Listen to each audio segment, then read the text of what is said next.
Assalamualaikum warahmatullahi wabarakatuh. Anak-anak kelas 1, bagaimana kabarnya hari ini?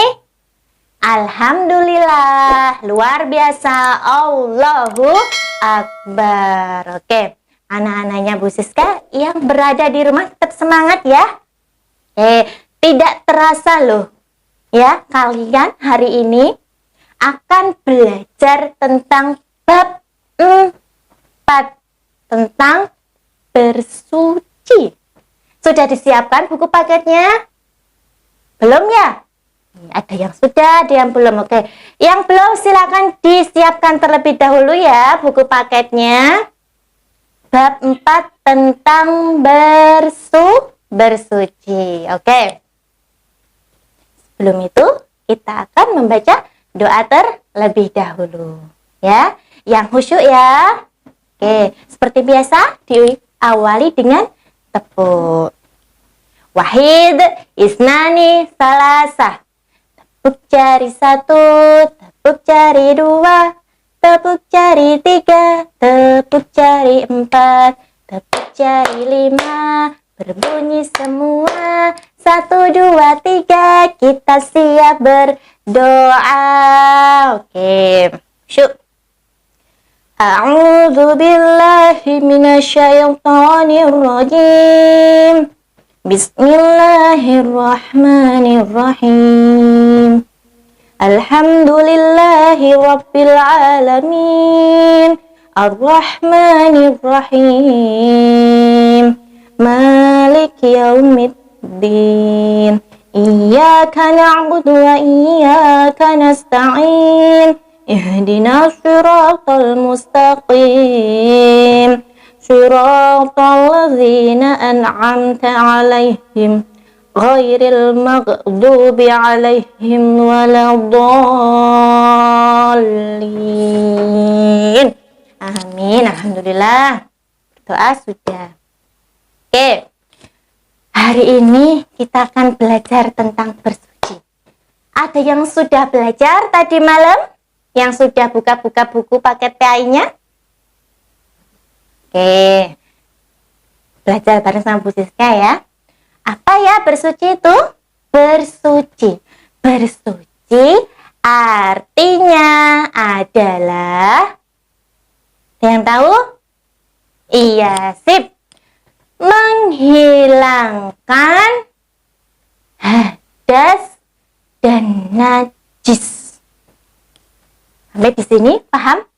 Belum Bu, apa hadas ya Bu ya? Nah, hadas itu seperti hadas kecil, seperti kalian habis pipis ya, buang air kecil, atau habis pup, buang air besar. Nah, itu adalah hadas, berhadas.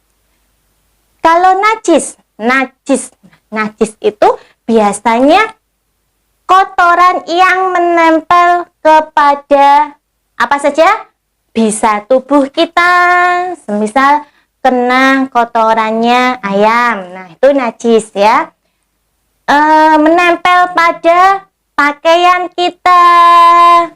Terus menempel kepada benda-benda tertentu, apa saja ya. Terus menempel kepada tempat seperti di dalam rumah, terus di masjid, di kelas, dan lainnya ya. Itu adalah najis. Bedanya najis dan hadas. Oke. Itu pengertian dari bersuci. Bersuci itu di dalam bahasa Arab istilahnya namanya adalah toharoh. Toharoh ya, bersuci. Oke.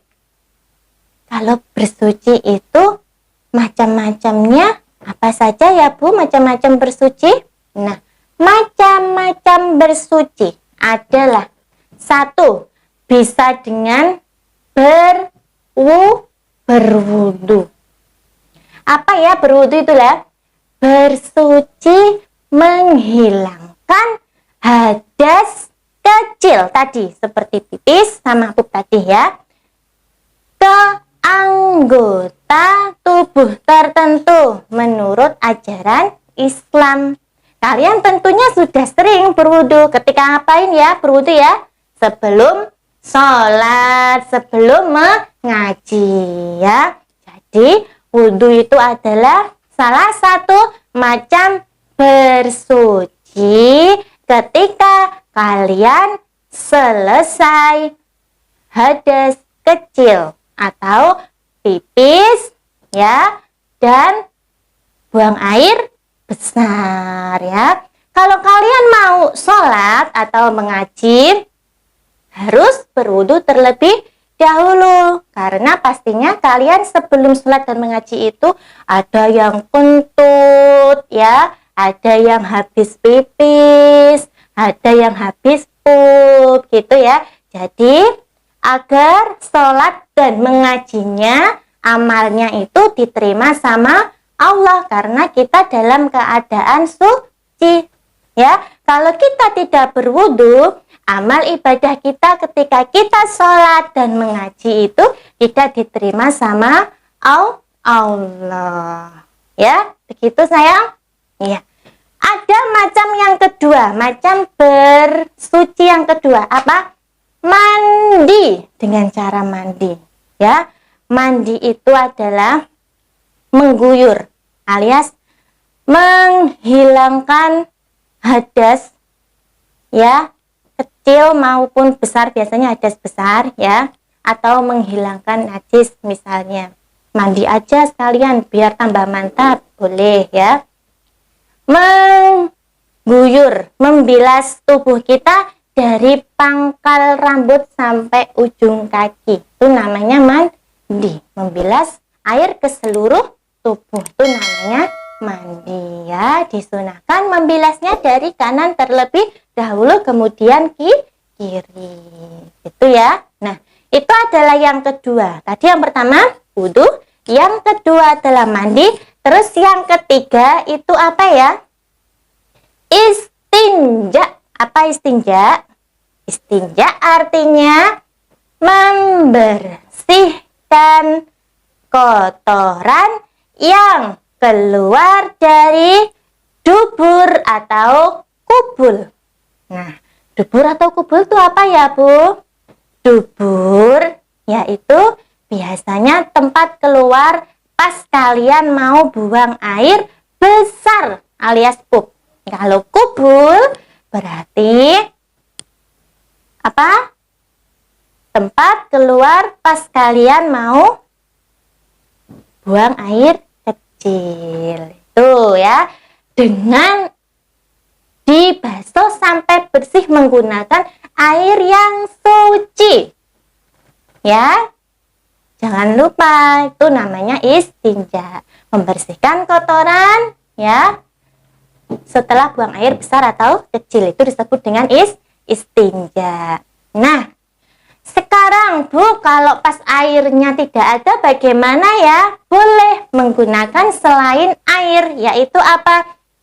Tisu, terus batu, terus kayu, sama daun kering boleh ya, tetapi yang suci ya, dan yang tidak tajam.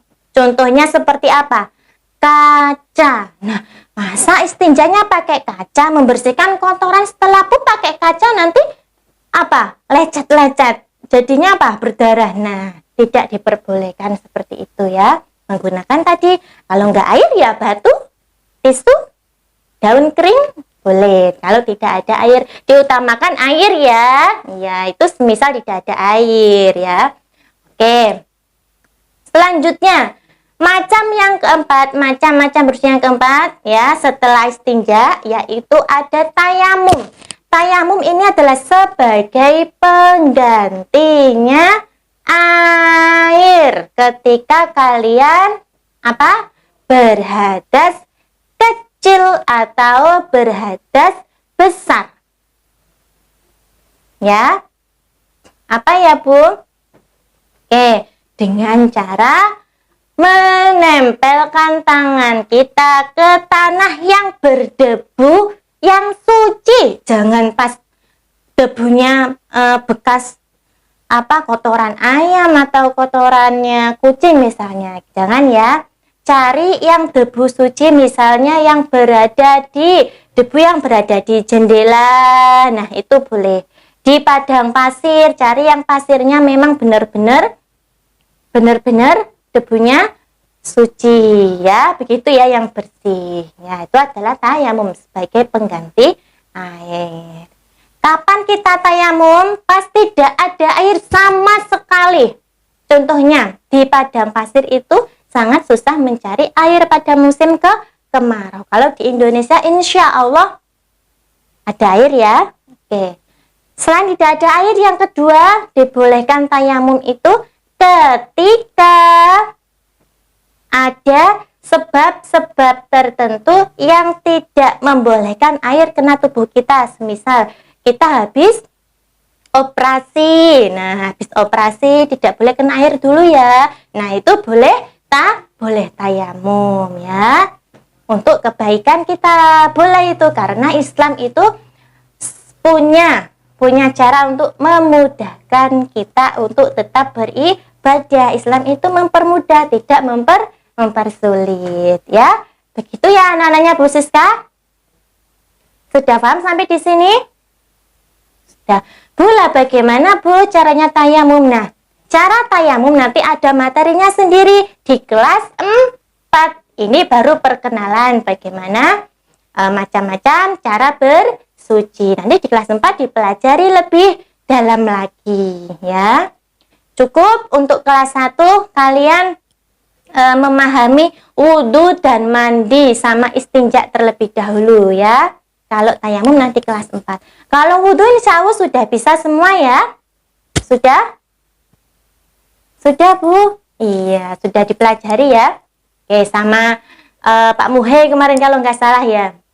Sama guru-guru TK Bu, sama guru TPA Bu. Iya, nanti juga Bu Siska kasih gambar. Oke, sip? Sip, urutan cara-cara wudhu ya. Terus, sampai di sini ada pertanyaan? Oke, yang selanjutnya adalah Siska mau tanya dulu, sudahkah kalian menerapkan hidup bersih? Sudah ya tentunya ya, apalagi di masa pandemi ini tentunya kalian harus wajib ya menggunakan protokol kesehatan dengan sering-sering mencuci tangan dan memakai masker. Nah, pelajaran 4 ini juga ada hubungannya ya, yaitu pola hidup sehat. Kenapa Bu kita harus berpola hidup sehat? Karena Islam pun ternyata sudah mengajarkan hidup sehat. Dalam hadis riwayat Muslim dijelaskan at-tuhuru syatrul iman ya, yang artinya adalah kebersihan itu adalah bagian dari iman. Nah, tentunya kalau bersih itu pangkal apa ya? Sehat. Ya, kebersihan itu adalah kunci dari kesehatan. Nah, kalau hidup kita, pola hidup kita tidak bersih, kita mudah terserang penyakit mudah datang. Begitu ya sayang ya. Ya, nah, pola hidup bersih itu bisa apa saja? Kebersihan diri atau tubuh. Terus yang kedua, kebersihan pakaian kita. Terus yang ketiga adalah kebersihan tempat tinggal kita. Kebersihan tubuh bisa berupa apa ya? Mandi 2 kali sehari, pagi dan sore. Contoh lagi apa ya? Gosok gigi. Terus apa lagi? Kebersihan itu? Keramas. Terus potong kuku, bagi kukunya yang sudah panjang. Karena kalau kuku panjang itu mudah ada kotoran yang masuk di dalam kuku.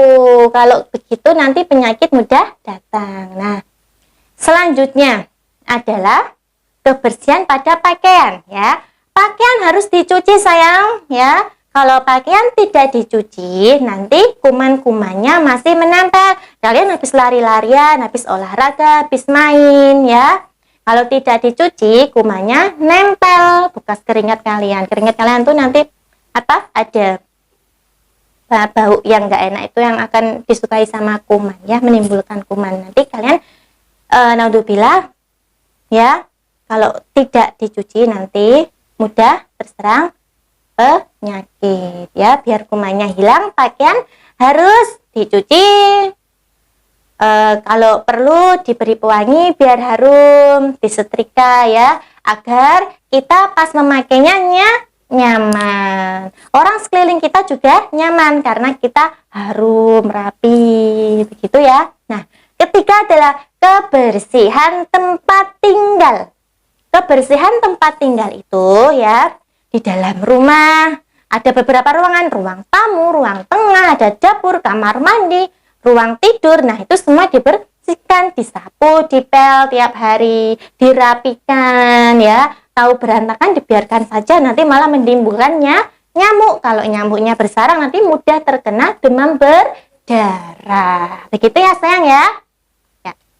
Terus bukan hanya rumah tempat tinggal itu ya, ada halaman rumah ya. Buang sampah pada tempatnya, jangan lupa kalau bersih lingkungan itu ya, tempat tinggal ya. Sampah dibuang di tempat sampah. Ada daun kering yang berguguran ya, dibersihkan. Terus kelas yang kotor segera dibersihkan. Jendela kelas kotor dibersihkan gitu ya. Masjid yang kotor dipel, disapu, begitu ya sayang ya. Ya, dan lainnya. Oke, paham sampai di sini? Insya Allah paham. Nah, keren. Oke, sip ya. Oke, alhamdulillah. Pada pelajaran hari ini sudah selesai anak kelas 1. Semoga kalian paham apa yang disampaikan sama Bu Siska ya. Kalau belum paham, boleh japri Bu Siska ya, tanya. Kalau nggak paham, tanya ya. Boleh komen di bawah ini, di GCR ini boleh. Wapri, boleh ya. Begitu ya. Oke, kita tutup semuanya dengan baca hamdalah ya. Alhamdulillahirabbil alamin. Apabila Bu Siska dalam menyampaikan materi tadi ada salah kata ya, dalam penjelasan kurang jelas, Bu Siska mohon maaf yang sebesar-besarnya. Semoga kita cepat bertemu ya anak kelas 1. Akhirul kalam. Wassalamualaikum warahmatullahi wabarakatuh.